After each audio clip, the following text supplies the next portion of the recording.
Today, we bring you a conversation with the visionary behind WRAHP, Women's Rights and Health Project Initiative, an NGO at the forefront of the fight against gender-based violence, domestic abuse, and child exploitation in Nigeria.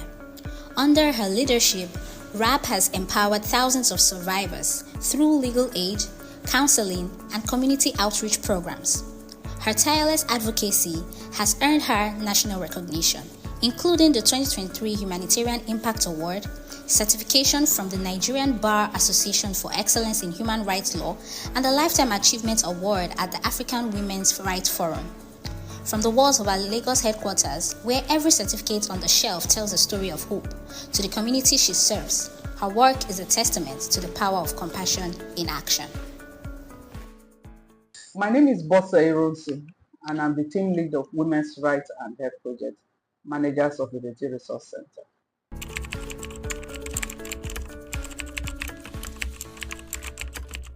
Okay, so there are several success stories, but I'm going to take it from this perspective of when we got to Alimosho. What we were doing was just to create awareness by engaging community structures, various community people, just to make sure that we amplify their voices. But down the line, after about 5 years or 12 years, we decided to carry out an evaluation about what the impact of what we have done. What is it that the people are looking at? And at the end of the day, we realized there is a need for us to create a safe space for people to be able to come to us and tell us when they have issues that affect them in terms of sexual and gender-based violence. And that has helped a lot.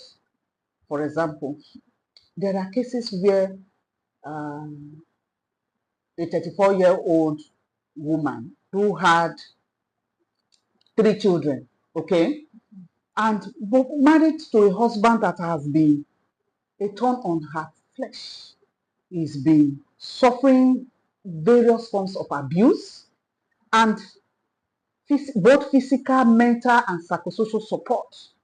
And of course, you know very well that when a home is not settled, the children pay the price. And so we started counseling her. And then before you know it, we were able to reconcile both families. And they were able to reconcile in a way that we mediated into their problems and the family became together. So because we believe that when families are together, it is better for the family, it is better for the community, and it's better for the nation. There's also a case of where there was a sexual abuse of a minor, and the case was charged to court, and the person was arrested and is in jail, sentenced to life imprisonment. So there are so many cases like that. But I want to say that the center has provided opportunity for both men and women to come and express themselves, to come and talk to an independent person, to come and talk to trained psychotherapists, counselors, psychologists, and they mediate into their cases. But what we don't mediate in is sexual violence. We can help to make sure that we carry out arrests and the cases go through the courts. The police in that jurisdiction are aware of us, and so we work hand in hand with police to make sure that the perpetrators are arrested and they are sent to prison. So there have been a lot of opportunities. Women are committed. This morning, somebody called me from far at Yanopaja that she's having issues with the wife, and that she's requesting for my contribution or my advice. I say, well, I don't advise. I can counsel you. What are the issues? That they have been together. Now the woman says she wants to go. And the woman says she must go with him to court for them to get a divorce. So when I was interrogating and asking questions, I realized that both of them need to sit together and iron out some issues. So we book an appointment for them to meet with the psychotherapist and all that. Because I try to let people know that when the house is not together, the children are on the streets. They are vulnerable to all forms of abuse, you know. So because of that, we try to see how that. But when it comes to issues of sexual defilement, incest, it's a no-no for us.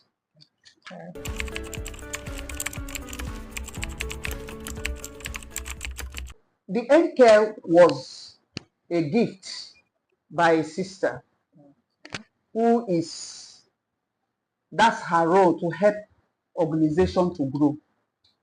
And we are beginning to see that people are afraid to report cases.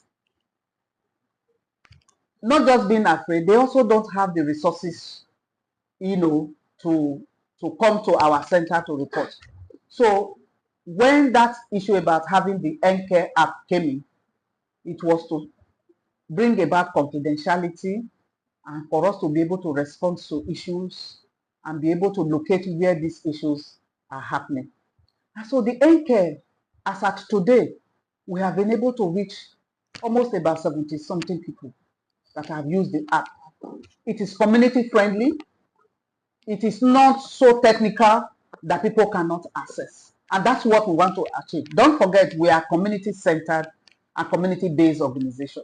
We want to help the voiceless and the community people to be able to get justice, to, you know, to avert any discrimination against them.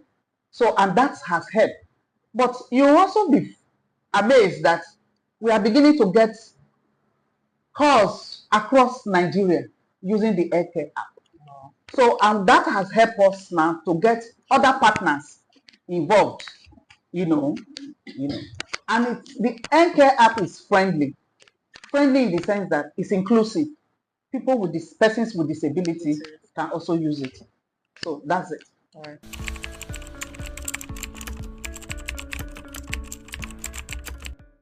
I want to say that generally, Lagos State is progressive. There's a good political will in Lagos State to eradicate or minimize issues of SGBV. Of course, that's why you have the agency on SGBV. But there are a lot of challenges. Let's look at it from the people.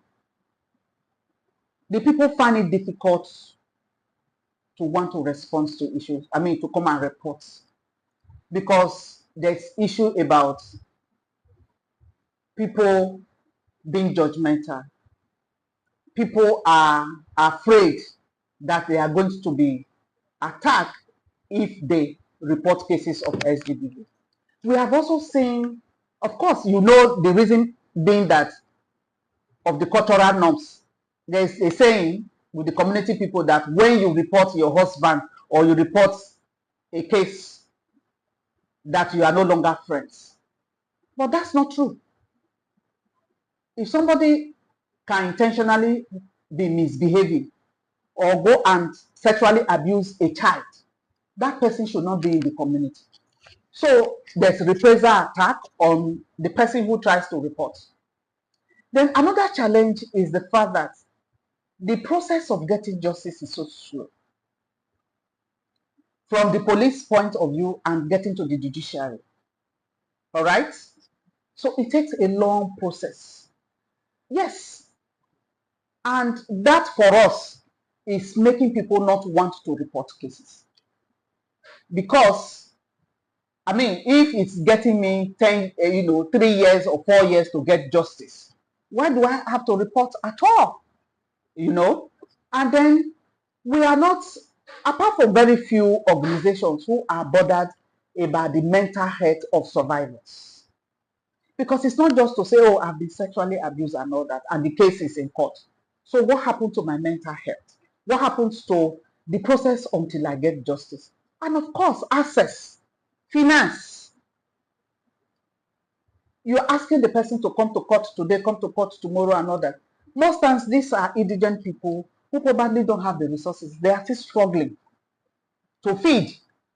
So what we have tried to do over years is to, when we get funding, we're asking the funders to support counseling sessions for these survivors, to support arrest of perpetrators, that is funding the transportation with the police going to arrest the perpetrators.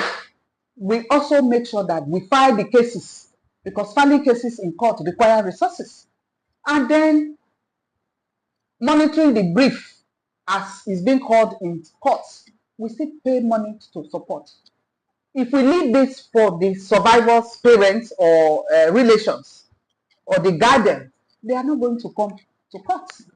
So these are factors. Of course, running the office, resources, to continuously enlighten the people that they must not sit back. Because if we don't take the people, the persons who are perpetrating this act, out of the community, they will keep becoming a menace in the community.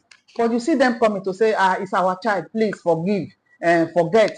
The person will do it again. So these are factors.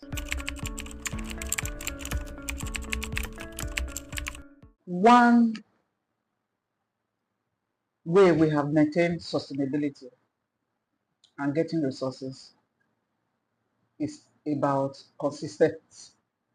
We are consistent, we are sure about what we want to do and all that. And also, our funders are looking at us. We are accountable to the people. And so, when they come to the community to evaluate what we have done, you will see them, they are the one doing referral on our behalf. The funders. I must tell you, the funders have been good. They've been giving us opportunity to carry out exactly what we are seeing in the community. Okay?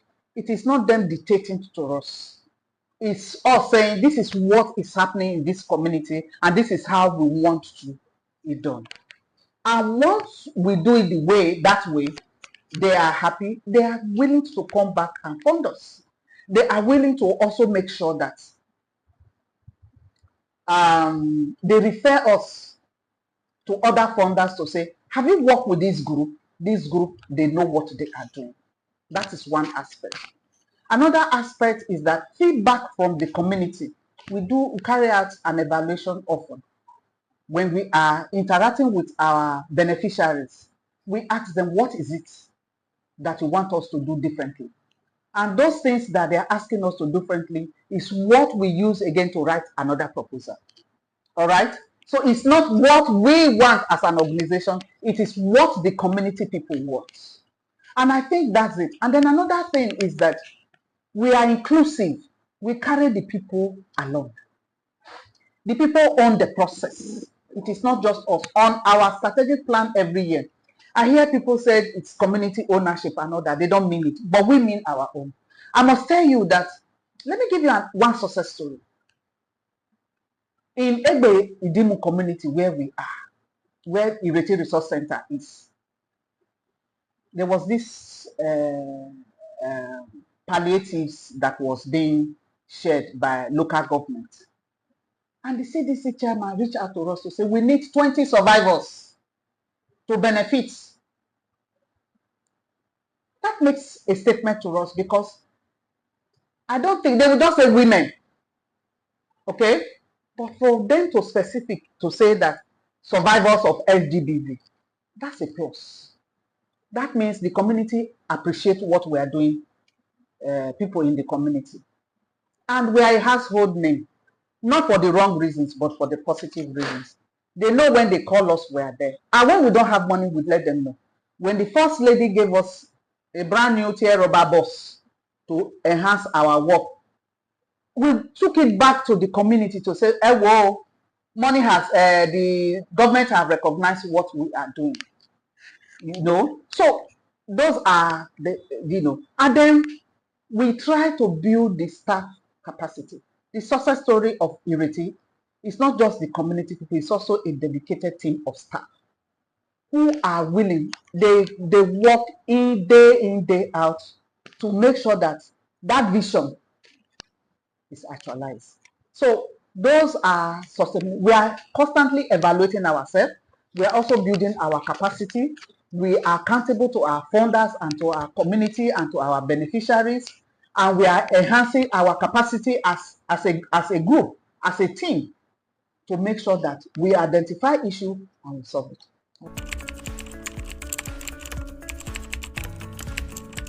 Like I mentioned before, Lagos State has tried. They have the good political will. They are consistent in terms of reviewing the law, the domestic violence law, and I think we are just waiting for governor's assent on to infuse the WRAHP law, the Violence Against Persons Prohibition law, into the domestic violence law. Lagos State started the domestic violence law even before the WRAHP law came into being.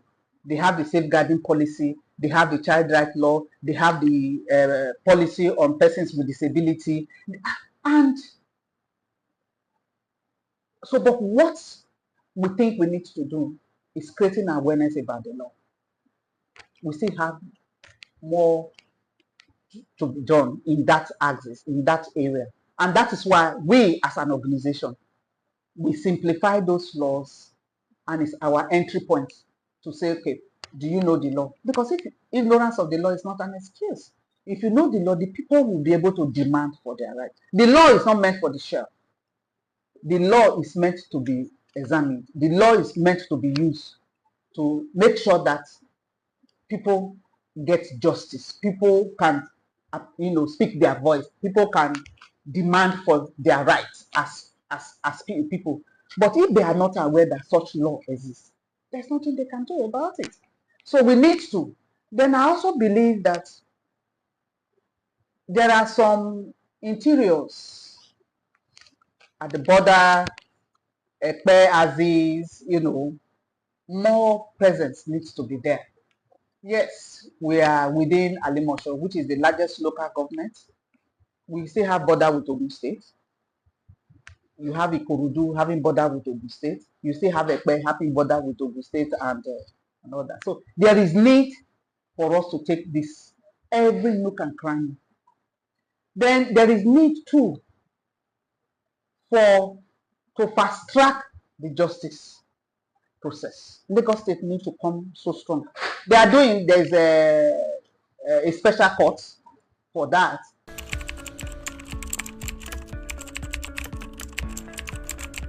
Oh, we have been a part of the Lagos State and even national laws that are trying to address issues of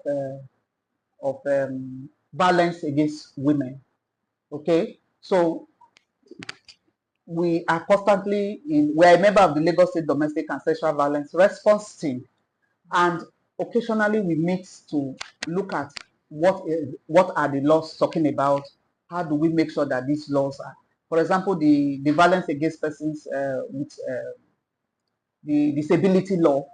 We have also played a role in making sure that we take those laws and equip the community people about their rights. Those are the way we have contributed.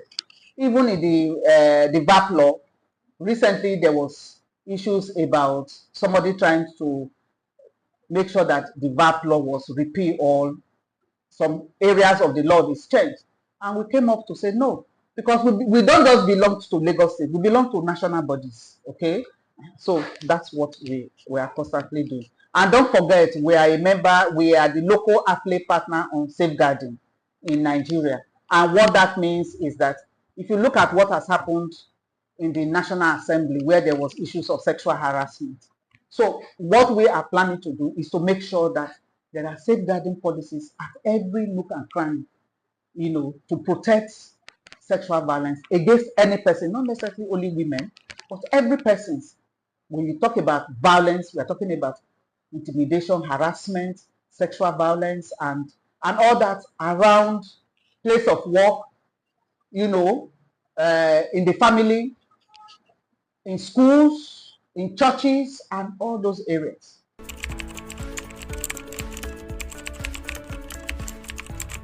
My vision cannot end with me. And each time I look back, I can see that I'm making progress. That the community that I entered, they didn't know what is domestic violence law. They are now coming on their own to report cases of violence.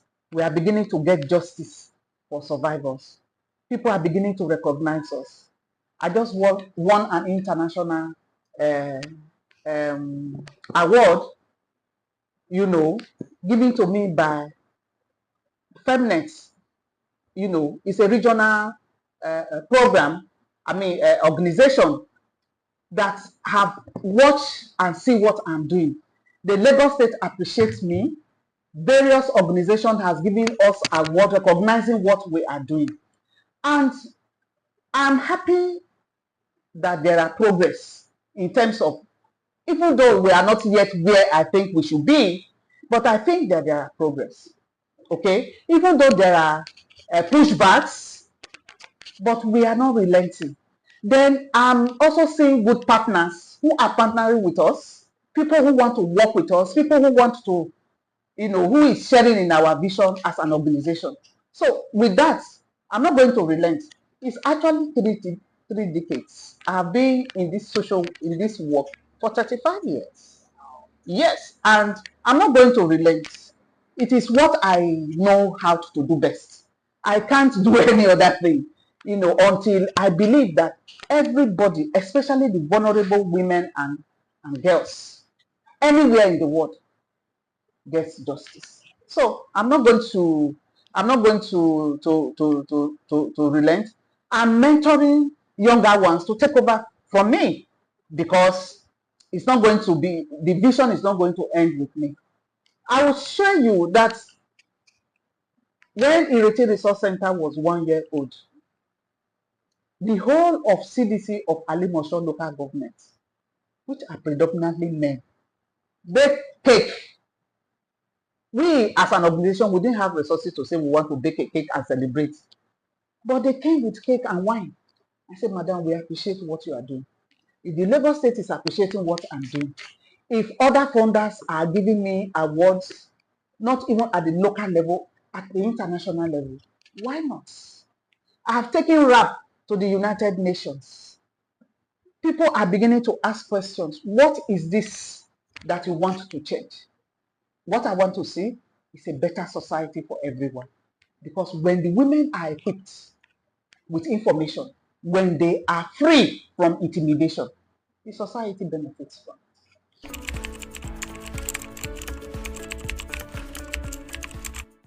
It is not an easy journey, but don't be discouraged.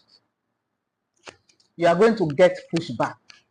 People are going to run after you. In short, it will drain you mentally, psychologically, and all that, because you cannot be seeing a cases like 11 months old child being defied, or by, you know, a 3 years old being defied by a father. You will not relent. So I'm going to tell them, and then they should learn. They can't do it alone. Partner with other people of like minds, and then I will tell them, be accountable. It is tempting when you are here, funders have given you money to go and do a lot of things, and you think it is yours. That money is not yours. It is for the purpose with which it is designed for. You make your money. Why not? If you equip yourself very well, you'll be consultant. You'll be doing all kinds of work. All right? But be consistent with what you have set out to do. Don't go into the place because, oh, this is what you set out to do, then it's happening there, you go to another place. Be consistent. Be sure of what you want to achieve. And then equip yourself. Read books. Reach out to people. Know when the challenges come, ask yourself, what should I do differently? Don't just sit there and be thinking, oh no, this thing the end has come.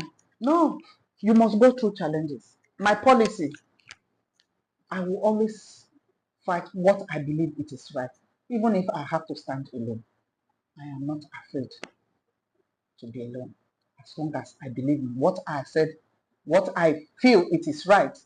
It is what is good for the common man. So that's my policy.